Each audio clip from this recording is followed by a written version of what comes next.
publié concernant cette réforme des collèges, mais vous y croyez encore? On y croit d'autant plus que la majorité des syndicats s'opposent à cette réforme, que dans l'Allier, les parents d'élèves de la FCPE rejoignent justement les positions de l'intersyndicale. Donc on reste majoritaire à être opposé à cette réforme, on reste majoritaire pour un collège qui soit plus démocratique et qui soit réellement égalitaire. Donc on a toutes les raisons de continuer à se bagarrer contre cette réforme, même si c'est au mois de juin, même si les textes ont été publiés.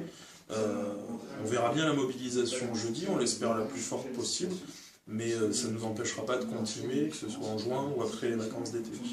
Le risque pour vous, c'est qu'il y ait creusement, on va dire, des inégalités avec cette réforme. C'est ça le risque essentiel. C'est le risque essentiel et c'est d'autant plus alarmant qu'on nous la vend comme une réforme qui va réduire ces inégalités-là. Au final, c'est une réforme qui va individualiser les parcours, parce que chaque collège n'aura pas les mêmes enseignements. Ça va individualiser les parcours des élèves parce qu'en fonction des difficultés rencontrées dans telle ou telle matière, les élèves seront pris un par un dans des aides individuelles, mais on ne réfléchit jamais réellement à comment travailler en classe avec tous pour que tous puissent réussir au mieux de leurs capacités.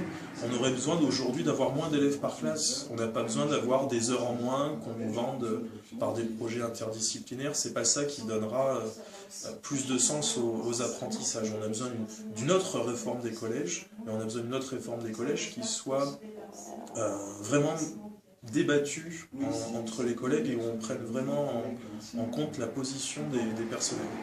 La publication du décret le soir de la première journée de mobilisation, vous considérez que c'est un peu une attaque, une provocation en tout cas?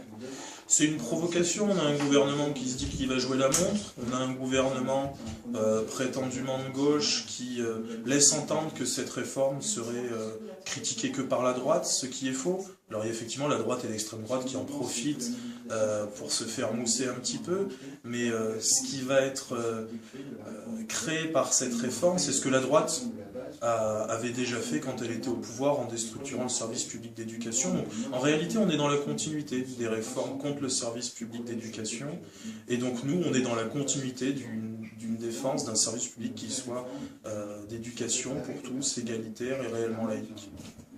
Ok.